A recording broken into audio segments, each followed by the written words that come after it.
ఆత్మ శరీరంలో ఉన్నప్పుడు మనిషి చేయాల్సిన మంచి పనులు గనక చేయిస్తే మళ్ళీ జన్మ తీసుకున్నప్పుడు ఆ ఆత్మ, ఆ శరీరము, ఆ జన్మ అన్నది సఫలీకృతం అవుతుంది.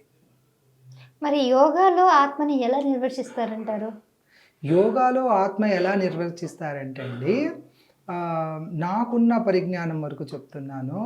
హఠయోగంలో మీరు తీసుకుంటే చాలా రకాల యోగాలు ఉంటాయి కాబట్టి, మనం కేవలం ఇప్పుడు హఠయోగం గురించి మాట్లాడుకుందాము.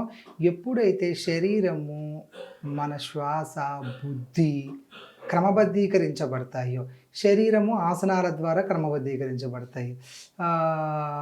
మనస్సు, బుద్ధి, శ్వాస ప్రాణాయామ ద్వారా క్రమబద్ధీకరించబడతాయి.